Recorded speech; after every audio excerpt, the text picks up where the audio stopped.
Hey guys, welcome back. It is your favorite Gimp with a limp, and I'm definitely here with something different. I know you're looking at the screen going, what the hell do you have in front of me? Alright, so this is some stuff that I've been poking around with, trying to come up with some different terrain options. So for those of you who are into miniatures, you've got to have terrain to put on the table. A lot of cool games out there to play, but you can't always find good terrain. And a lot of that good terrain is really expensive. Now, you guys know I like battle system stuff, all right? The stuff from the course-based game, you can use it independently for other games. I used it for bolt action. I thought it worked really well, so I really like their stuff. Make sure you check out those videos if you haven't. Really, really cool stuff. Thing of it is that is set at like that 28 to 32 millimeter scale. So like bolt action to Warhammer type scale. Warhammer is about as big as you can get, and it's a little touch big. But I'm always working on something behind the scenes in between, filming videos. Speaking of which, I've got the other one that's pushed to the side for a second, as I'm going to be finishing that up here in just a sec. But one of the things I've been poking around at is Flames of War. I've been painting up some of the minis, getting them ready. I'm gonna be filming that, later on down. Probably be a few weeks before I get around to it, as I get all the stuff set up. But I needed terrain for it, and it's 15 millimeters. So of course I'm like, all right, I don't have anything that's 15 mil, and I'm looking around, and a lot of this stuff is expensive. So depending on the amount that you're willing to spend is the type of terrain that you're going to get. You could get that stuff that's made out of like the MDF board, but that's very expensive for the amount of terrain you get. Or if you get the plastic terrain, there is some by Flames of War. The terrain, they have some that's plastic, but you're paying anywhere between like 30 and 50 bucks for a building or a couple buildings, maybe. And the amount that you would need to actually cover a table to give you any decent amount of terrain is a lot. And I'm like, okay, there's got to be a way. I got to be able to find something that isn't going to cost me an arm and a leg, because I don't use that much 15 mil stuff. And is there anything out there that I don't have to spend a fortune to at least put something on the table that looks okay and isn't going to take me a huge amount of time to get together? Because if it's cheap and effective, but it takes months to get it all painted up and looking pretty, and I'm not good enough to make it look pretty, well, then that's a drawback too. So I was looking for something, and I found a few different things I wanted to show you guys as options. Now, one, this is by Flames of War. This is their bocage set, and I think you can get this for anywhere between like 10 and 15 bucks, and you get a bunch of these bocage pieces. Let me open this up. So as you're looking here, all this bush looking stuff is the bocage. So obviously in areas like France and Normandy and stuff where they were doing the invasion, where you have, World War II and Flames of War going on, there were bocage. And this allows you to set up a bunch of it. Now, of course, you don't have buildings, roads, any other crap, but at least it gives you this, and that will cover a decent amount of space.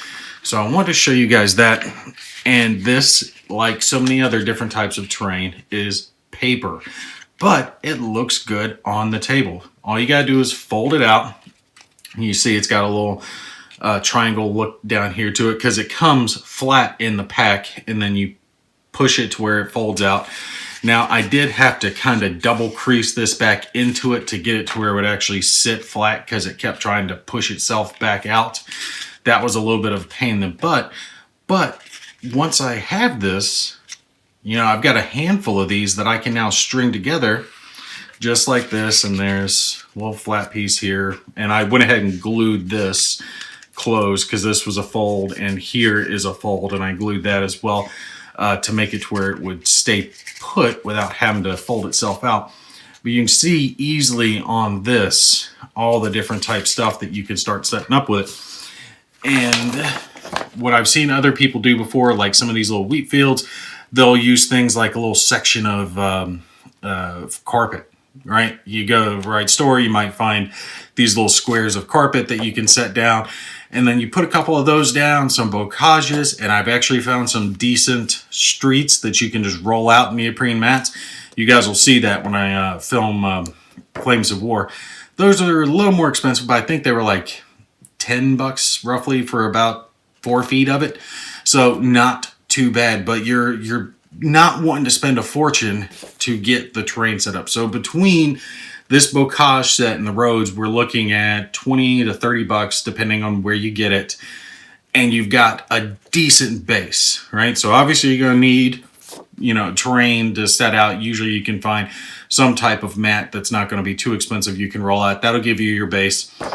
The bocages work well. I'm happy with these, right? I think these are going to work well with the gameplay that I've got set up. So I've got roads, I got bocages. Buildings are my next thing. So this I recommend. I think this works well.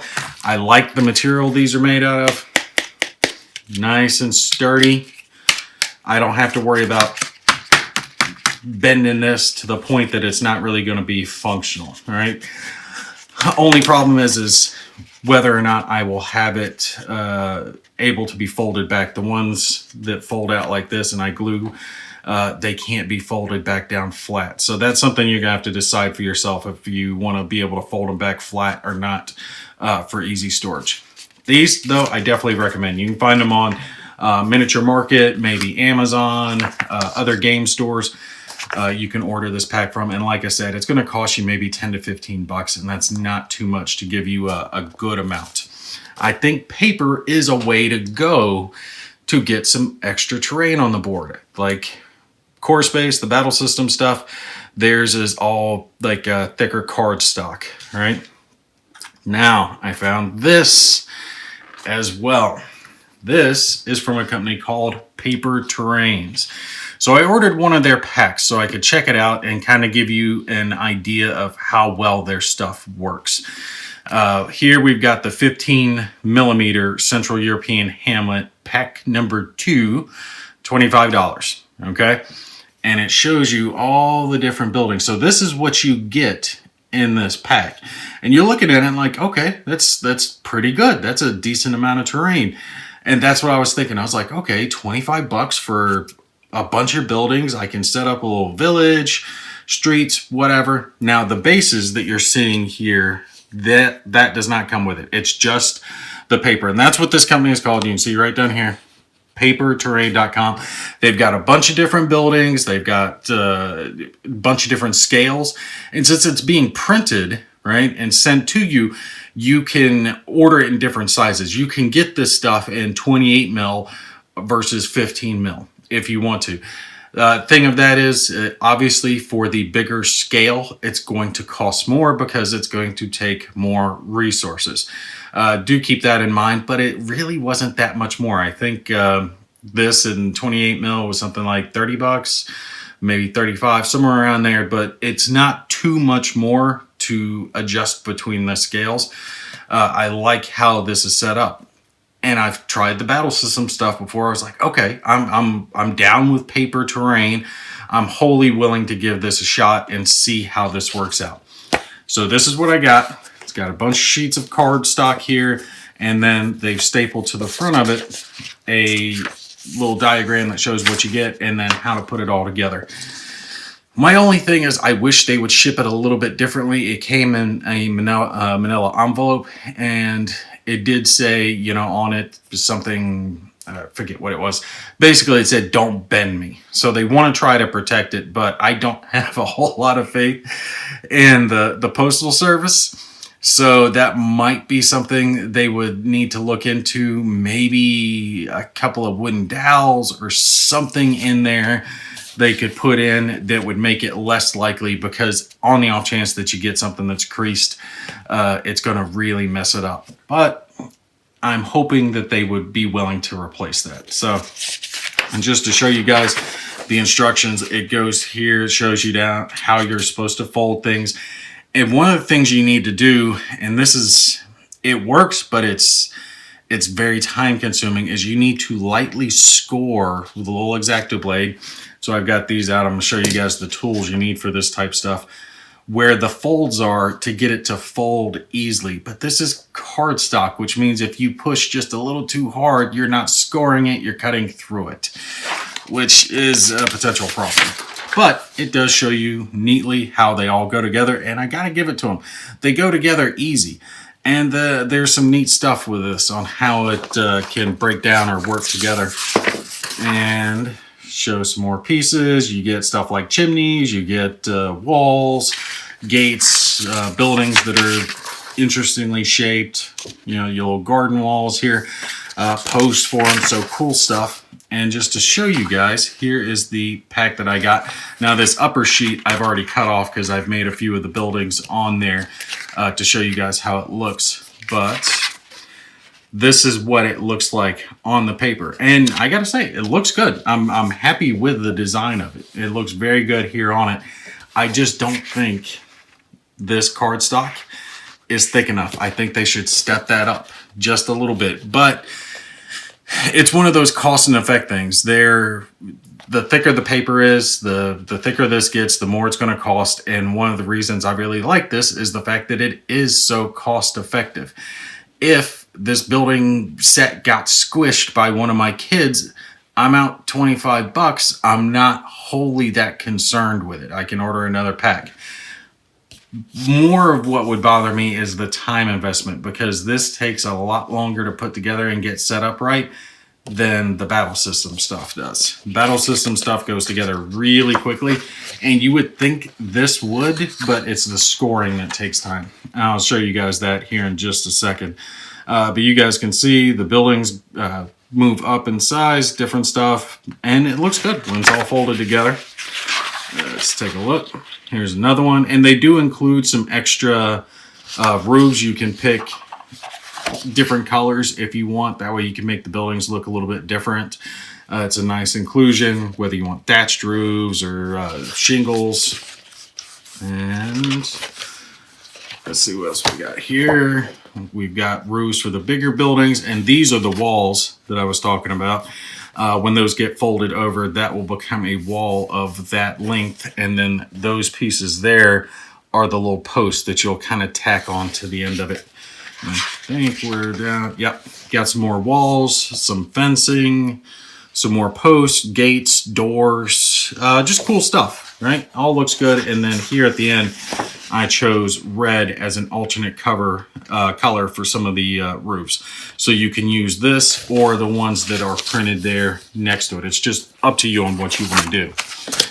So this is the pack, and I went ahead and put together a couple of the little buildings so I could show you guys what it looks like. Now this is the correct scale.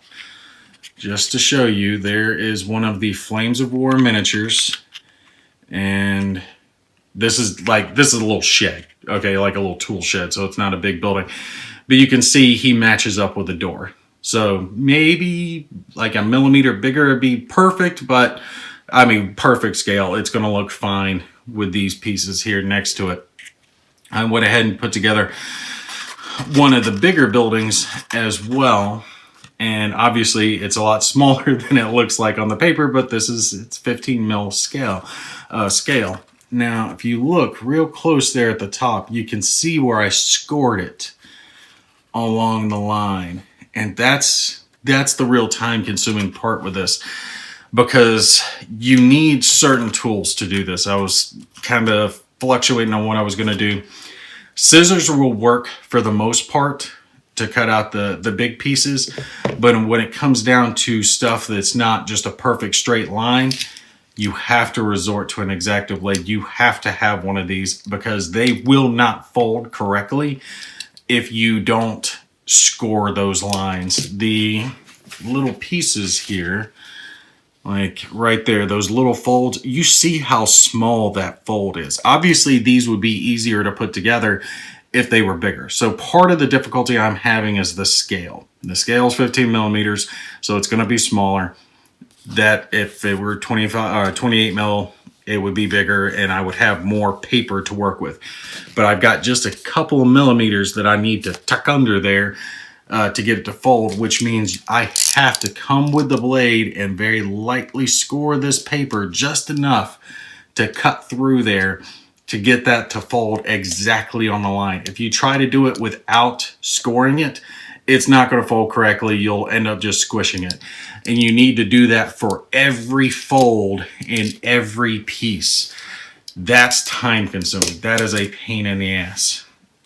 But it does come out looking relatively good. And something else that's neat about this, right? So we've got our little building here. We got a little front door. Let me get it pop out. The building can be destroyed. There's the floor, and it's got jagged sides from it. You guys see where I had to go along and cut all that out. But basically, if the rules call for a building to be destroyed, you can do so. You can, boom, and represent that on screen or on your table by the top of the building being taken off. Or if you just want to put figures inside the building, you can do that as well, right? So they fit right in there. When it comes to putting this together, I really wanted to try to stick with glue sticks because that's, exactly what this is designed for. But I wasn't having a whole lot of success with the glue sticks, especially when I was folding these around. Let's see, where's the connecting point? Here it is. All right, so where it connects in the fold there, that was harder to get the pieces to connect to make the rectangle, and then you push this piece, the floor, down in with the glue to get it to tack to that.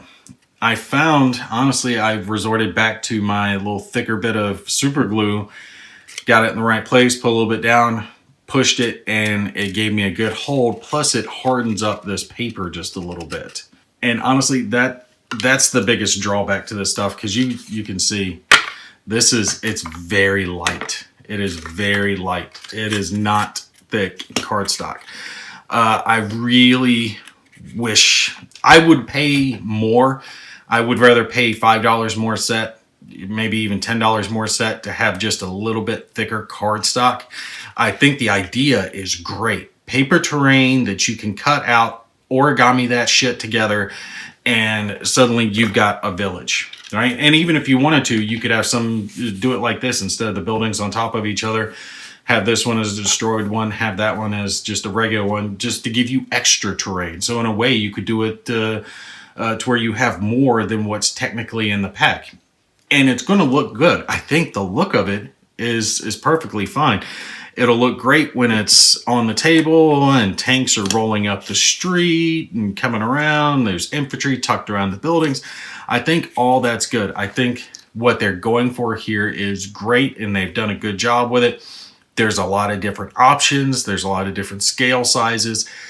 The problem comes from the material being just a little too thin when you're putting it together, and it makes it that much more difficult because you have to be that much more careful when you're putting it together. And I was trying to figure out ways to reinforce the paper to make it hold up just in case I drop something on it or whatever I do to it.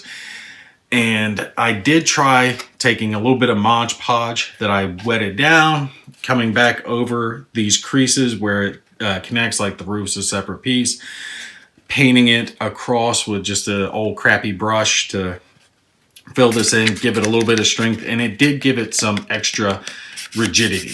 Okay, so it's thickened that up a little bit. I would do that at least.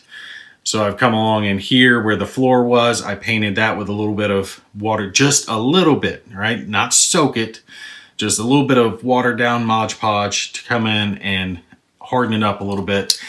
And I use this type of glue to get those initial folds in place, right? So making the rectangle to get it to hold there, because the stick glue just was not working well enough to get it to hold. I was trying to hold it and it would keep sliding around. I mean, you guys have used stick glue. If it's something you can push down and leave for a little bit, like pushing the floor in, stick glue worked perfectly fine. Strangely enough, with the roof, the stick glue worked perfectly fine. It was just those initial folds into a building that did not work well. Honestly, if these were made of the same material that this is made of, I would think this is some of the best terrain I've come across.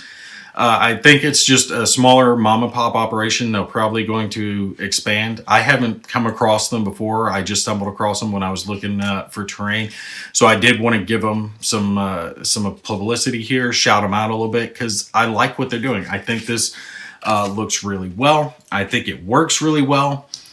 It's going to last. My only problem is I have to be very careful when putting it together, and I have to be very careful of where I store it, because it can't have any weight on it, because it's effectively paper. The bright side, though, again, is it is cheap. So if you do break it, you smash a building, you're not out much. You're out a few bucks. If you have a big piece of plastic terrain or wooden terrain that gets broken or smashed, yeah, you're going to be out a hell of a lot more, but those pieces are a hell of a lot harder to smash. And one more thing while I'm thinking about it, something I am glad that they did is that the piece that goes in, right, is just that little bit smaller than the piece that goes on top of it. And it has to be, because if it fit in there snug, there's no way you would get that out, because it's paper. You have to already shake it just to get it to move out a little bit so you can pull it out. So they did take that into consideration to make it easy. But yeah, I like it. Definitely would recommend it, but I would recommend it with the knowledge that you understand what you're getting into. You're going to have to work at it a little bit, especially if you're getting the smaller terrain. If your eyesight's not good, you need to be careful, because there are a lot of small creases, a lot of light scoring that you've got to do. If you're not steady enough, you will chop this stuff up into pieces, and you don't want to accidentally cut off, a wall of a building, because unfortunately, unlike, thicker cardboard or plastic pieces, if you break a piece off of this, you can't fix it. There's really no way you can fix it that it's going to make it look good. But to give it to them, how many places can you order a $25 set and get terrain that looks like that? All that for 25 bucks. I mean, you can't. And shipping, it really wasn't that expensive. I think it was like $5 for shipping. Obviously, shipping is cheap because it's paper that they're shipping. It doesn't cost that much. I am going to go to like Michael's or a Hobby Lobby or some type of place and see if I can find some like thick styrofoam sheeting that's that harder type of styrofoam, something that looks like this. I don't want to spend a lot of money on it. But something I can tack these buildings down to, so I can make little sets, kind of like they've done here. The building, the little shed, a few walls, and have that all tacked down, so I can just take those individual pieces and set them down, and in a few seconds I've created a little village, right? 15 mil village, spent a few bucks. I'm definitely good with it. Overall, I am impressed with it, and I think it's good. The only thing is just a little thicker paper would put us in a perfect spot. All right, but that's going to be it for me. If you have any questions, feel free to put it down below. I'll put the link for the website for Paper Terrain. They didn't give me anything. They didn't sponsor it. They don't even know if I'm making the video. Just putting that out there. So definitely go check them out. If you need some terrain, you can get a good chunk of terrain for a cheap price. And it's hard to beat the amount that you're getting. The quality is a little step down because it is paper, but the sheer volume that you get, it really can't be beat for what you're paying for. All right, but you guys take care. I'll catch you in the next one.